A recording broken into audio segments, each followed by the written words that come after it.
अगर आप नौकरी करती हैं या गृहिणी हैं तो आज की यह खबर आपके लिए बेहद जरूरी है।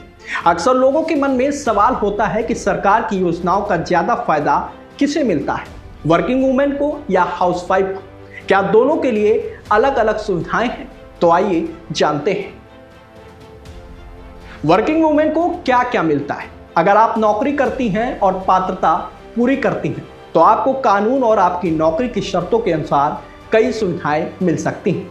इनमें मातृत्व लाभ, कर्मचारी भविष्य निधि EPF, कर्मचारी राज्य बीमा ESI जैसी सामाजिक सुरक्षा योजनाएं शामिल हो सकती हैं। कुछ मामलों में टैक्स से जुड़े प्रावधान और कार्यस्थल पर सुरक्षा से संबंधित कानूनी संरक्षण भी लागू होते हैं।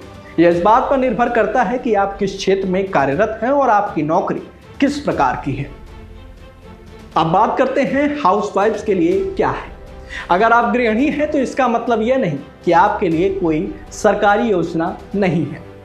कई केंद्रीय और राज्य स्तरीय योजनाएं ऐसी हैं जिनका लाभ पात्र गृहिणियां भी ले सकती हैं।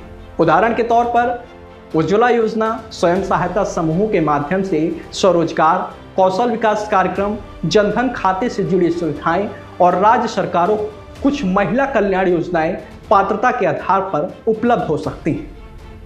चलिए बात करते हैं कि अब इन दोनों में सबसे बड़ा अंतर क्या है। यहीं पर सबसे ज्यादा भ्रम पैदा होता है।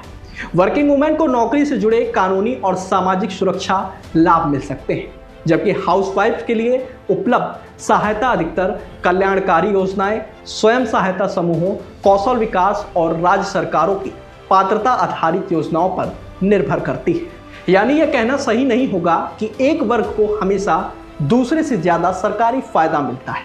लाभ इस बात पर निर्भर करता है कि संबंधित योजना की पात्रता क्या है और व्यक्ति उसे पूरा करता है या नहीं। चलिए अब बताते हैं कि आप क्या करें ताकि कोई भी फायदा छूटे नहीं। सबसे पहले अपने आधार और बैंक खाते को सही रखें।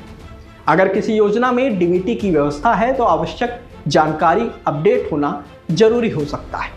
किसी भी योजना की जानकारी केवल सरकारी वेबसाइट, संबंधित विभाग या अधिकृत पोर्टल से ही लें। सोशल मीडिया पर वायरल होने वाले हर दावे पर भरोसा न करें।